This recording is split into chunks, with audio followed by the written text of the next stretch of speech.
Good morning to you and thank you for joining us today. I am Louisa Lee. 欢迎收看 Louisa 报报，每天给你最新最有趣的新闻。First, in the UK, they are paying more, but they are not making more. The rate of consumer price index inflation has hit an all-time high in the UK last month, matching its record at 5.2% in 2008. 英国公布9月份的通货膨胀年率高达 5.2%， 创下3年来的新高。主要的原因是英国的电力和天然气成本都飙高。Another squeeze on British consumers. UK inflation hit a 3-year high of 5.2% in September. The consumer price index is being pushed higher by rising gas and electricity bills.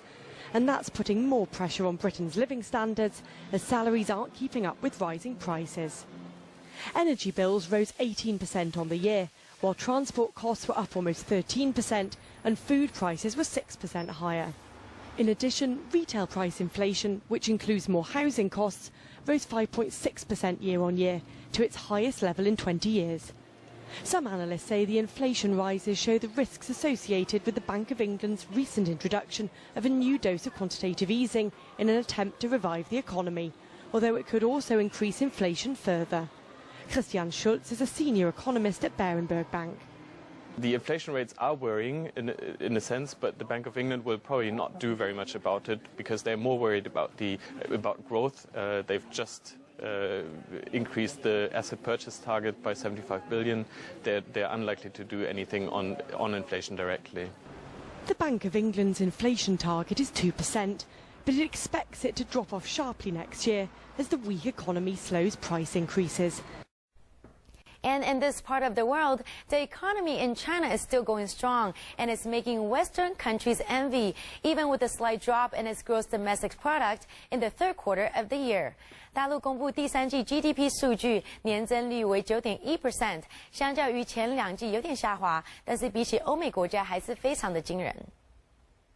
According to the Chinese government, the country's economic expansion slowed slightly during the third quarter of this year at 9.1%. The figure is a result of the government's attempt to repress inflation, in addition to the sluggish economy and the debt crisis in the US and Europe, with all these factors significantly hurting China's export. The booming economy's gross domestic product grew at an annual pace of 9.1% from July through September, down from 9.5% and 9.7% growth in the second and first quarter, respectively. And even so, for Western countries that are struggling to deal with economy downturn, the figure is impressive, not to mention that it's unreachable at this point in time. The GDP growth in the U.S. is just 1.3%, while the figure in Eurozone is even worse at 0.2%. And now to other news. Is it possible that coffee and chocolate, the two products we absolutely cannot live without, are on the verge of disappearing from our planet? 爱喝咖啡的人可能要注意喽，因为现在除了超商的咖啡涨价之外，专家还说，如果气候变迁的状况一直不改善的话，以后可能会没有咖啡豆了。Here, men such as Juan Valdez handpick their coffee with pride. Imagine Juan Valdez without his beans. Just imagine if you hadn't run out of coffee. The taster's choice couple with nothing to taste. I wouldn't want to live in a world without coffee, to be honest with you. I'm double-fisted with my coffee here.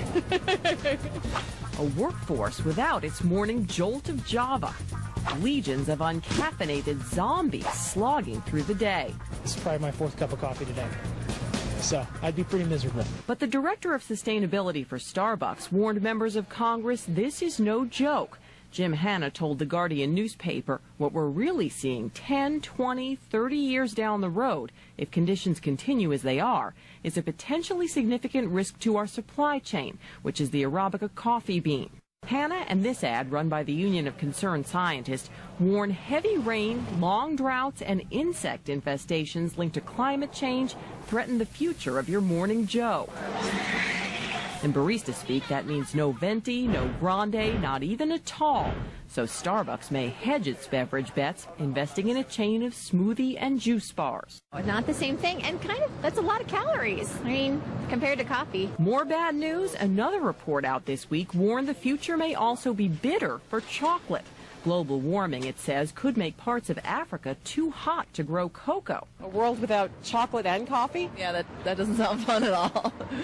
I'll have to explore other planets by then. It's not a world I would want to live in. Skeptics of global warming say these warnings are brewing unnecessary concern, a tempest in a coffee pot. And to the world of entertainment, who is the victor in theaters last weekend? And which other new films are worth your attention? Let's unveil the numbers right now. 这一周的北美票房很有复古味，有2部80年代重拍的片子《Footloose》和《The Thing》。不过他们能不能够打败上周的冠军钢铁擂台呢？我们一起来看看吧。The robot boxer in Real Steel held strong enough to stay in the first spot for the second weekend. Still, the family drama fell a respectable 40% from last weekend to $16.3 million, bringing its total ticket sale to $51.7 million. Number 2 went to the horror remake Footloose, which opened with $15.6 million. With an impressive A rating from CinemaScore, it seems like the new version is quite popular among the young generation, and the dance flick is likely to bring in more moviegoers in the weeks to come.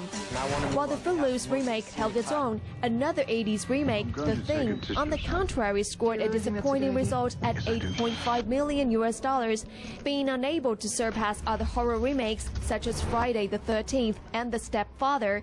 The Thing is likely to have a tough time surviving its strong competitor, Paranormal Activity 3, next weekend before it starts its trip to DVD.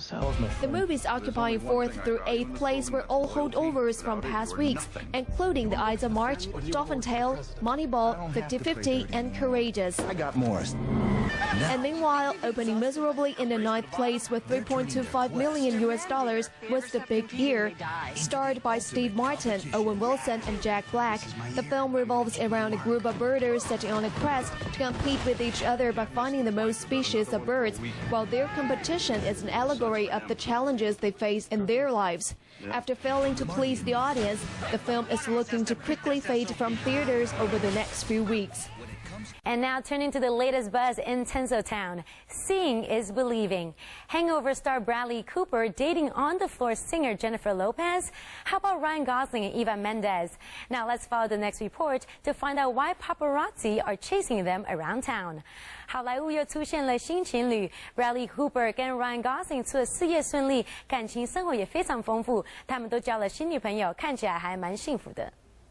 Actor Bradley Cooper, who just scored the Best Thriller trophy at the Scream Awards for his flick Limitless, has been spotted in his Jeep with a new woman who closely resembles singer Jennifer Lopez. Shying away from the camera, sources say that the duo were hanging out in Los Angeles over the weekend and that the pair are definitely dating.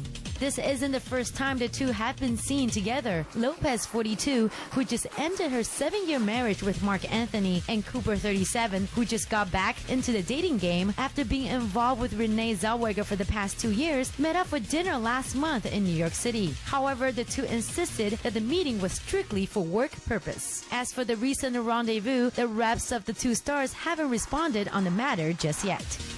Now, on the other hand, crazy stupid love actor Ryan Gosling is not hiding his romance with actress Eva Mendes. Gosling, whose movie career is in gear these days, has been photographed sharing a passionate kiss with his new lady Eva Mendes while driving around in Hollywood this past weekend. Rumors have been going around since last month after Gosling and Mendes showed public displays of affection in Disneyland. Besides spending quality time with Mendes, the 30-year-old Canadian actor is currently working on his crime drama, The Gangster Squad, with Emma Stone and Sean Penn.